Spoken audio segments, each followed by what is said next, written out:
astrology in different forms, in tarot card reading, in Akashic readings, in healings and so on, has become a huge industry now, and people are being manipulated through fear. Today we will address, is your life controlled by the planets or by your own self?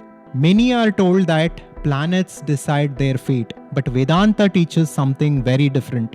As taught in Vedanta, karma tends to guide the person who lives without consciousness. In this video, we will understand karma and how it binds you, and we will understand two clear ways on how astrologers use fear to pull you, and we will also discuss three simple principles through which you can overcome the bondage of karma and live your ideal life consciously without worrying about the planets.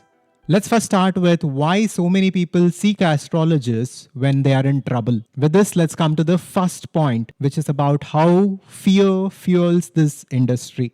Now, at this point, I need to be clear that I'm not targeting all astrologers out there. Astrology is a deep science and it has a very powerful place in the ancient Vedas. But the so-called astrologers of today, which is most of them, are simply using astrology as a medium, and they're using fear as a mechanism to run their business. So this is definitely a scam, and let us understand how to not get into such trap and how we can evolve spiritually just by focusing on our own self. When life feels uncertain, fear can rise quickly. People often turn to astrologers at such times.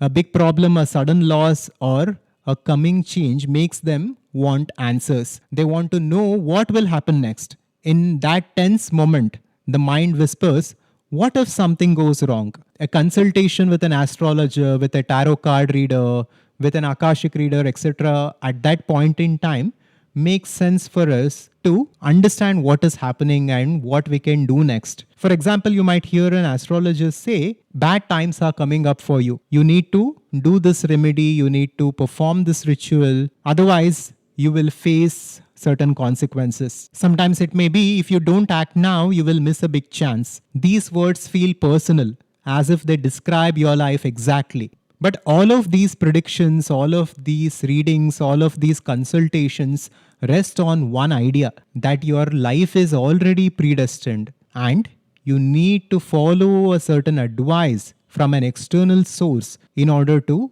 remedy it or to change it. But this is natural. When we are afraid, when we are fearful, we naturally want to find solution.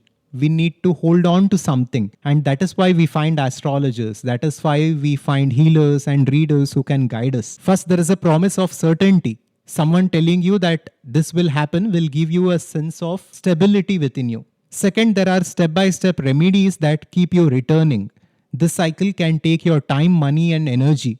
You may feel safe for a while, but then new worries soon appear. So for all this, Vedanta has a very, very deep understanding and perspective. Now, to understand Vedantic perspective, we need to understand karma. Karma is not an esoteric philosophical topic. It is very practical and it is very simple to understand. Right now, you're watching this video. You are listening to my words. You are interpreting this wisdom and you are creating different thought forms within yourself. This itself is one form of karma. You might have had certain food in the morning. This itself is another form of karma. Karma is simply everything that we do at different dimensions within ourselves. The physical action that we perform, the mental actions, and the actions that we perform at deeper levels, thoughts, emotions, tendencies, every single aspect is karma. And whatever we do, we remember it at different dimensions. A certain memory, a certain imprint is left on us. That is karma. Like this, Vedanta says, for thousands and thousands of lifetimes, we have lived in different bodies. And the thoughts and the actions and the accumulated tendencies from all those lifetimes have formed a karmic database for us, a memory for us, which is guiding our lives and which has created a set destiny for our lives. This karma that we have created for ourselves has given rise to our current swabhava, our current identity, who we are in our essence. And based on our current swabhava, we take different actions, we think different thoughts, which in turn gives rise to a certain results in our lives in terms of our health, wealth, relationships, and inner peace. So, the karma of the past actions has given rise to our current identity or swabhava, through which we take different actions, because of which we experience different results. Now, astrology is just about understanding the karmic patterns of a person. It's about understanding what exactly is the nature of karma that this person carries based on his birth date, based on the stars, based on the planetary alignment, that was there at the time of the person's birth. A proficient astrologer will come to an understanding of what kind of karma that particular person carries within himself. Now, since that karma has given rise to that identity or swabhava, and since most people live unconsciously, that karma will take them in a particular direction, because of which their life will unfold in a default way, which a very proficient, very skillful astrologer can predict almost perfectly. But this is what most people miss. All of this doesn't mean that our life is not in our control. In fact, it means the opposite. Our life is truly in our control. It's because of our own past karma that we are living this life. And our current actions and the decisions that we take now will determine our future. Now imagine that there is a boat that is drifting on a silent river. If no one rows this boat, the boat goes wherever the water takes it. In the same way, if you live on autopilot, your old habits, your old karmic patterns will take your life in a certain direction. That default life, that default destiny is what an astrologer can predict. But the moment you begin to row the boat, your destiny can change. The moment you begin to consciously create, no one can predict your future. Rowing the boat is like living with consciousness, living with awareness. You see your patterns and choose what to do. When you live like this consciously, you can act in a new way, even when challenges come. Most of us miss this point. We think that it is all written and it is all about taking a consultation from someone else, whether it's an astrologer or a reader. But our life is in our control. We can row the boat whenever we wish to. Now, this raises an important question. If living by default on autopilot and just drifting in the boat can make our life predictable and we become the victims of our karma, then what happens when you're fully awake, conscious, and you begin to steer the boat? That is when the predictions begin to fail. With this, let's come to why predictions work on the unconscious masses but not for the conscious creators. Vedanta teaches that there is a difference between living on autopilot and living with consciousness. Both are human, but their lives move in a very different way. Now, as we discussed previously, the entirety of predictions of astrology and tarot and all other readings are based on karma and the memory that we carry. But Bhagavad Gita's 4th chapter clearly says, as a blazing fire reduces wood to ashes, Arjuna, so does the fire of knowledge reduce all karma to ashes. Here Sri Krishna is speaking about how awareness and wisdom can burn our karma and can totally dismantle the karmic influence on our lives. For someone who is unconscious, life runs mostly on habits. This is unconscious living. The mind holds on to the old patterns of the past, what Vedanta calls as samskaras, and these patterns quietly shape our thoughts and actions, and through which we live our life in a default way. Because of all this, predictions become easier. When we look at an angry person who is habitually angry, we can easily tell that even after 3 months you will be angry and you will experience a life of anger and stress and anxiety. It is natural to predict. But what if that person begins to change? What if he begins to become conscious of his patterns, of his karma, and chooses to act in a different way? When consciousness steps in, the pattern can change. Awareness acts like a stop signal. It gives you a moment to see the urge before you follow it. In that pause, you can choose a new action instead of that old pattern. And that small choice can change what happens next. Like this, the entire destiny can change if we choose to change it.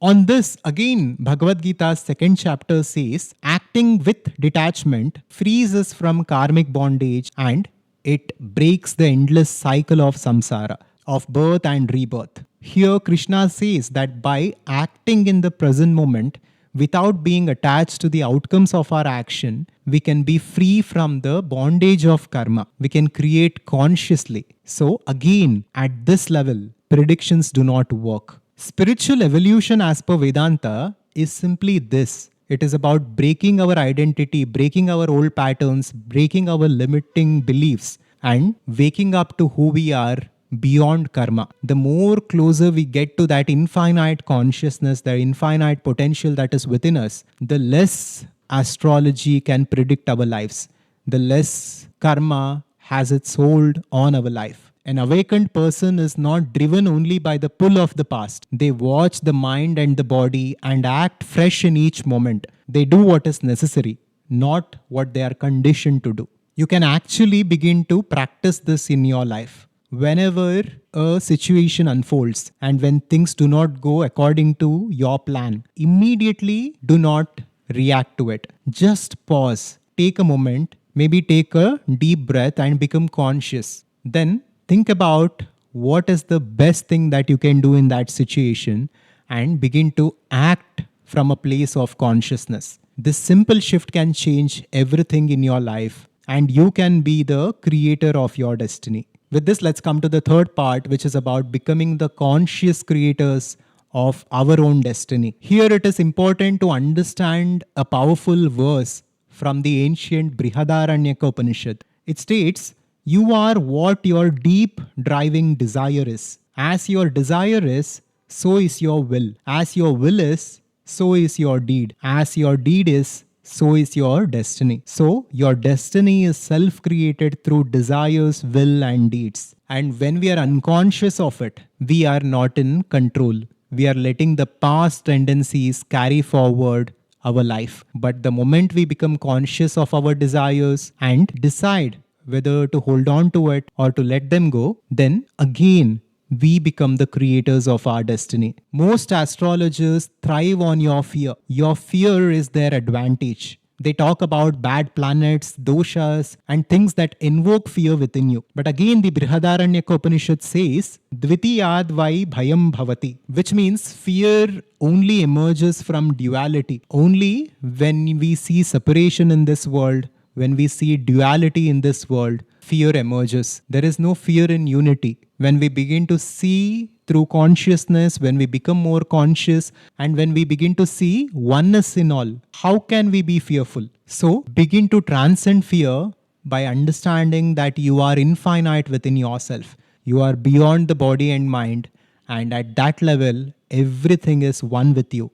Vedanta shifts your focus from controlling events to working with your inner state. Instead of asking, how can I make these events go according to my plan? Ask yourself, from what place am I acting from? Am I acting from faith or am I acting from fear? Through the understanding of Vedanta, we realize that there is a conscious choice that is waiting for you every single moment. And each moment you choose to act consciously, you are breaking your old patterns, you are dismantling your karma, and you are creating consciously. And what will happen in your life, no man or God can predict if you act consciously. This freedom is not given by planets or taken by them. Now, with this understanding, when you look closely, you will see that it is not the stars writing your life, but the choices you make in consciousness or in unconsciousness. And when those choices are consciously made,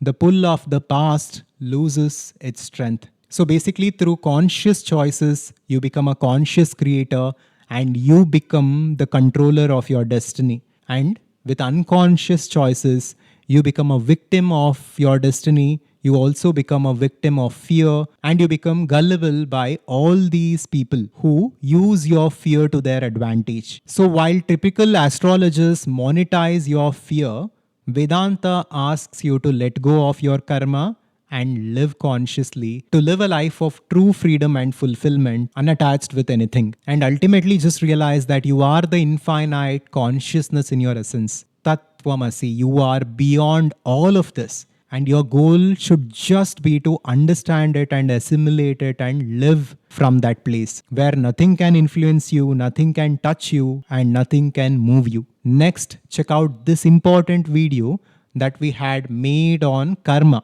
and how karma actually has a hold on you and how the 4 aspects of karma influence your life. And I will see you in the next one. Subscribe to Adhvaitha to wake up. Shivoham.